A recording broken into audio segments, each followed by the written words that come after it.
বাংলাদেশের কক্সবাজারে যে রামু ক্যান্টনমেন্টে অবস্থিত, যেটা সেনাবাহিনীর 10th ইনফ্যান্ট্রি ডিভিশন, সেই রামু ক্যান্টনমেন্টের ভেতরে আসলে কি হচ্ছে? আমরা বিশ্বস্ত সূত্রে জানতে পেরেছি যে এই ক্যান্টনমেন্টে যেসব কমান্ডিং অফিসার, সিও আছে এবং ডেপুটি কমান্ডিং অফিসার আছে, তাদের ক্যান্টনমেন্টের বাইরে যেতে নিষেধ করা হয়েছে। আহ, রামু ক্যান্টনমেন্টের যে GOC major general Asadullah Minhaj, তার অনুমতি ছাড়া অথবা যেসব ব্রিগেড কমান্ডার আছে বা ঊর্ধ্বতন কর্মকর্তা আছে তাদের অনুমতি ছাড়া এই কমান্ডিং অফিসার এবং ডেপুটি কমান্ডিং অফিসারদের ক্যান্টনমেন্টের বাইরে যাওয়া একদম নিষেধ।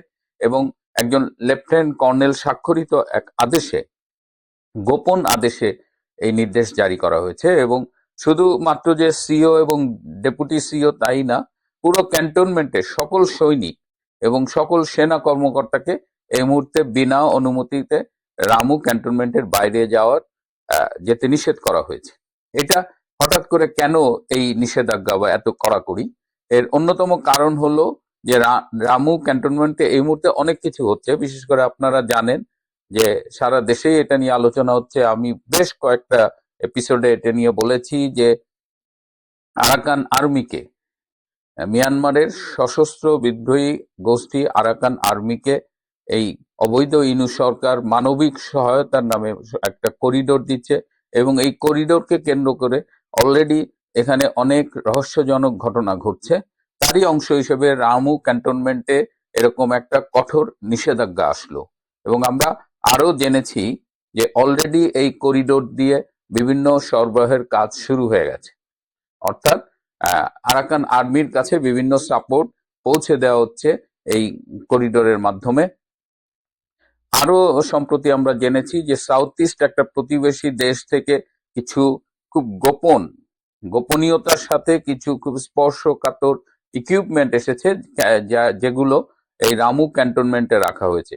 এর বাইরেও রামু ক্যান্টনমেন্টে এই মুহূর্তে সিভিল ড্রেসে বেশ কিছু বিদেশি সেনা কর্মকর্তা অবস্থান করছে।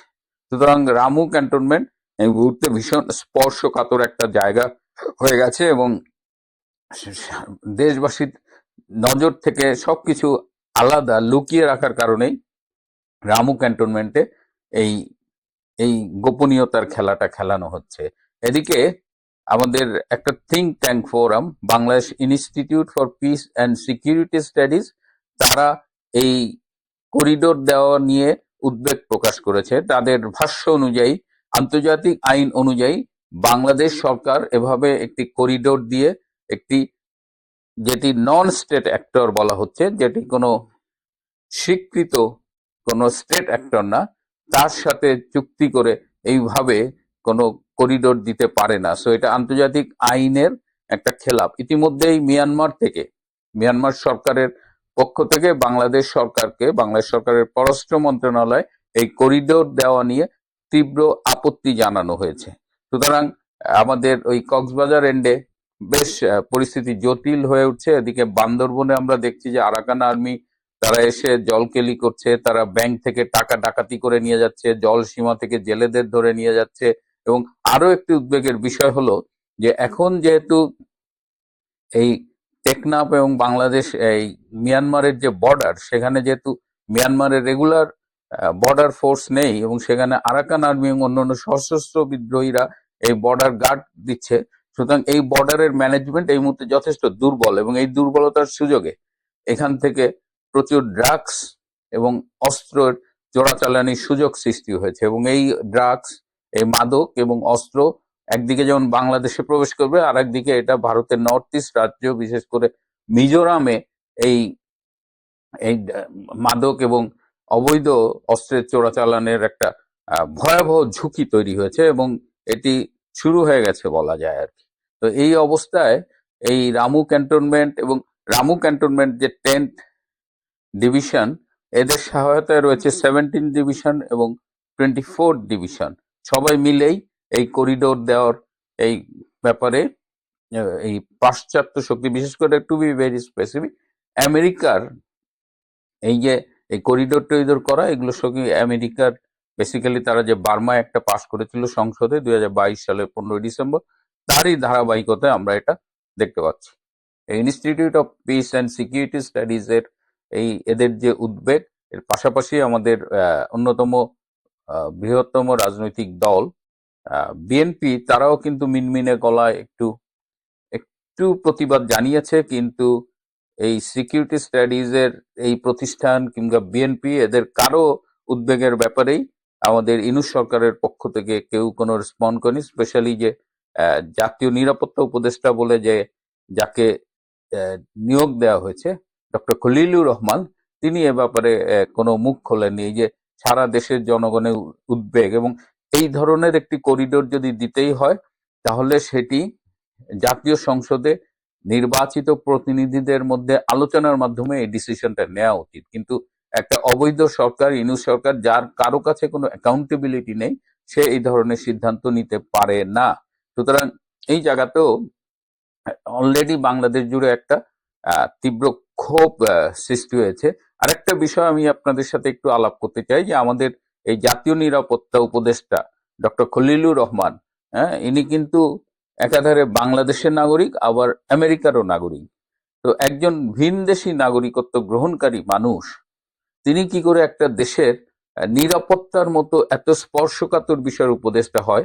তার মানে এটা এখন বোঝা যাচ্ছে যে পুরো খেলাটাই আমেরিকা, সিআইএ, বাইডেনের ডিপ স্টেট, এদের বহুত পরিকল্পিত, এবং তারা অনেক আগে থেকেই এই ডক্টর খলিলুর রহমান, এই আর একটা মির্জাফর আলী রিয়াজ, এদের অনেক আগে থেকেই তৈরি করেছে। এবং এই ডক্টর ইউনূস, যার কোনো দায়বদ্ধতা নাই দেশের প্রতি, দেশের মানুষের প্রতি, তাকে সামনে রেখে, এই পশ্চিমা পাপেট ইউনূসকে সামনে রেখে এই খলিলুর রহমান, আলী রিয়াজ, এদের দিয়ে গুটি সাজিয়ে বাংলাদেশটাকে একটা সম্ভাব্য বিপর্যয়ের মুখে ঠেলে দেওয়া হচ্ছে। কারণ আমরা জানার চেষ্টা করছি যে মিয়ানমার সরকার একদিকে যেমন বাংলাদেশ সরকারের কাছে প্রতিবাদ জানিয়েছে, এছাড়াও মিয়ানমার এবং চায়না স্পেসিফিক্যালি কিভাবে রিয়াক্ট করবে সেটা জানার আমি চেষ্টা করছি।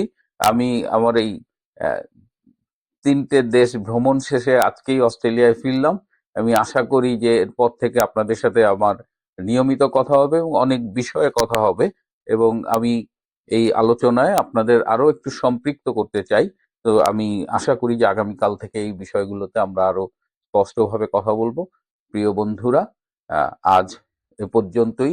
বাংলাদেশের আকাশে একটা কালো মেঘ দেখা যাচ্ছে। একদিকে অর্থনীতি একেবারে বিপর্যয়ের মুখে চলে গেছে, অর্থনীতি খুব খারাপ অবস্থা।